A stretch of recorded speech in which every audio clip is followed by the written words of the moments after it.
رسول الله قد سن الزواج لكثرة النسل فبادر يا أخ الإسلام واخطب ابنة الأصل يزين قدها دين كساها حلة الفضل وأعطى طيب مبسمها عبير المسك بالقول. بسم الله والحمد لله والصلاة على رسول الله.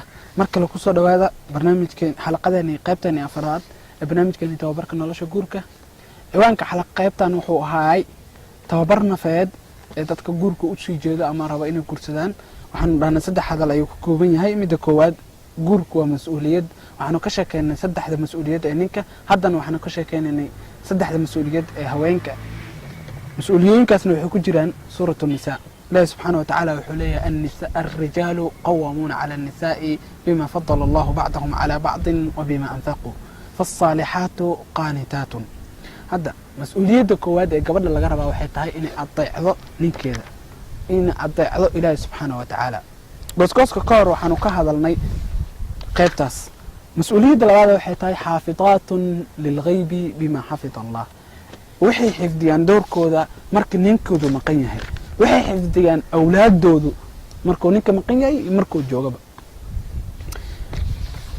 ogaada haweenayda gurigeeda ka adkaato adduunka oo dhan ay ka adkaan kartaa. waxaanu u baahannahay haweeney marka ay tarbiyeyso caruurteeda inoo soo saarto adduunka wax u hogaamiyo wanaag. adduunka dad u hogaamiyo dhanka wanaaga. adduunku maanta wuxuu raadinayaa qof u hogaamiyo dhanka wanaaga. adiga hooyo ama adiga xaasiye waxaa gacantaada ku jirto inaad noo samayso oo noo soo saarto sameyn iyo soo saaritaan ka fiican oo inooga wanaagsan diyaarado iyo waxyaabaha la isticmaalo. hooyada wanaajisa tarbiyada iyo caruurteeda iyo ilaalinteeda iyo qoyskooda waxay noo sameynaysaa sameyn aad u wanaagsan. horeyna waxay dadku u dhaheen waraa'a kullu cadiimin imra'a. runtaa waxay tahay qof walba oo weyn ee magaalada level iyo wax fiican gaaro ilaa waxaa ka dambeeyay haweeney, ilaa waxaa ka dambeysay hooyo u soo sabartay, ilaa waxaa ka dambeysay xaas gurigiisii iyo wixii ka dambeeyay u ilaalisay. waxaa laga sheekaa imaam al-awzaaci raxmatullaahi calayh bilaad shaam iyo lubnaan iyo baclumaka dhan imaamka ahay. waxaa la sheegaa inuu dhintay aabihiis asagii oo yar. waxaa la dhahaa awzaaci wuxuu soo koray asagoo agoon hooyadiisuu nala soo koray. hooyadiisa waxay soo tarbiyeysay tarbiyo ay boqoradu ka caajisaan inay tarbiyayaan caruurtooda. midka maqla hadalka awzaaci waxaa la qaatay inuu qoro wax walba oo ninka awzaaci raxmatullaahi oo dhaho inuu qoro because hadalkiisa wuxuu ahaa hadal aad u qiimo badan. waxaan rabnaa hooyo noo tarbiyeyso awzaaci cusub, salaaxudiin al-ayuubi cusub oo maanta aad aan ugu baahannahay, cumar ibn al-khadaab cusub. ilaalinta iyo xifdinta aad xifdinaysid mas'uuliyadda gurigaaga iyo caruurtaada waxay inoo soo saaraysaa soo saaritaan aad u wanaagsan. mas'uuliyadda haweenka waxay tahay in ay adeecdo ninkeedii iyo ilaahay subxaana watacaala iyo inay gurigeeda xifdiso iyo in ay xifdiso awlaadeeda. gurku waa mas'uuliyad walaalayaal. dhalinyaro qof walba oo rabo inuu guursado waxaa la qaatay inuu u diyaar garoobo mas'uuliyad inuu qaado. haddii aadan awoodin in aad qaadid mas'uuliyadda guriga, mas'uuliyadda xaaskaaga, mas'uuliyadda caruur, waxaan kugula talinaynaa inaadan guursan ilaa aad naftaada usoo tababarto ood u soo diyaariso adeecitaanka ka nin ku qabo iyo diyaarin guri. qof walba ee aan dhalinyaro nin walba oo aan awoodin inuu awooddaas lahayn oo qaado awood iyo mas'uuliyad aan u lahayn qaaditaanka mas'uuliyad xaas iyo qoys yuusan aroosin yuusan guursan. hadalkana koowaad wuxuu ahaay azawaaju mas'uuliya. guurku waa mas'uuliyad. midda labaada waxay tahay guurku waa tadxiya ay sacrifice waxa afka qalaad lagu dhaho. qof walba oo rabo inuu guursado ha ogaado hana u diyaarsanaado hana u diyaar garoobo tadxiya. guurku waa tadxiya.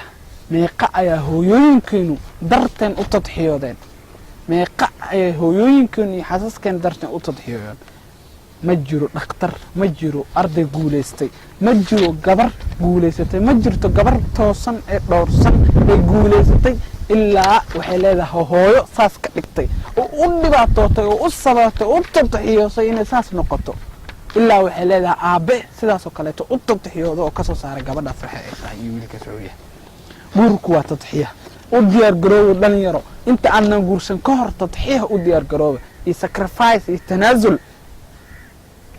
hadalkan dhageysta sheekadan maqla yaa waaye sayidu waladi aadam raxmatullahi caleyh nabi muxamed sal allahu alay wasalam nabi muxamed xaaskiisa maxaa lagu magacaabaa waxaa lagu magacaabaa ummulmu'miniin hadda erayada hadda cusub ee isticmaalnay adduunkana waxaa lagu magacaabaa asayidatu aluulaa marwada koowaad rasuulku sal alay wasalam wuxuu doontay saxaabiyad la dhaho ummu hani bintu abi aalib ummu hani waxay la dhalatay saxaabigii radia allahu canhu cali bin abi aalib nebigii ayayna la ilma adeer tahay ninkeedii ayaa ka dhintay wuxuuna uga tagay agoon kadib rasuulka salawaatu rabbi wasalaamu caleyh ayaa soo doontay oo naftiisa usoo doontay inuu guursado ka warrama walaalayaal bilaahi calaykum haweeney ma diidi lahayd inay noqoto marwada koowaad haweeney ma diidi lahayd inay noqoto ummulmu'miniin ummu hani markuu u imaaday ninkii shakhsigii uu rasuulka sal alay slam usoo diray waxay ku tiri u sheeg rasuulka salawaatu rabbi wasalaamu caleyh inuu yahay mid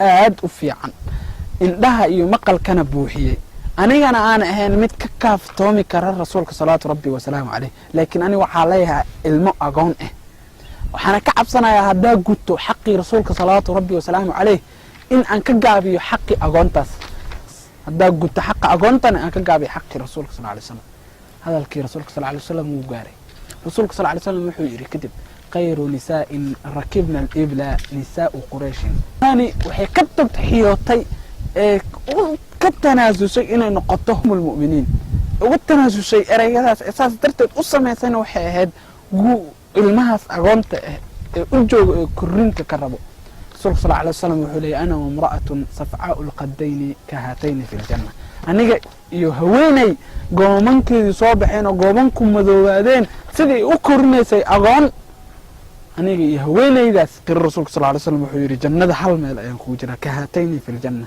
guurku walaalayaal waa tadxiya guurku waa mas-uuliyad guurku waa tadxiya sidaasoo kaleeto rasuulka saxaabigii jaabir radi allahu canhu marka uu guursaday aabihiis ayaa waxa uga tagay gabdho aad u fara badan wuxuu uga tagay 7 gabdhood oo la dhashay aabihiisna wuu dhintay hooyadiisna horey u dhintay guur jaabirna waa wiil dhalinyaro ah wiilka dhallinyaradan wuxuu jecel yahay inuu guursado gabar fikre ah qurux badan aad u iftiimayso markii uu guur raba inuu guursado wuxuu guursaday gabar wuxuu guursaday garoob kadib rasuulka sal alay slam wuxuu ku yidhi tasawati yaa jaabir ma guursay waa guursatay maahan jaabir haa uu yidhi kadib wuxuu yidhi jaabir rasuulka sal alay wasalam bikran am tayib garoob mase gabara kadib wuxuu yidhi jaabir radia allahu canhu yaa rasuul allah waxaa guursaday garoob sababtoo ah jaabir wuxuu leeyahay aabey wuxuu iga tegay 7 gabdhood mana rabin inaan gabar kaleeto oo ayada kusoo sideedeeyo gabar kaleeto laakiin waxaa guursaday garoob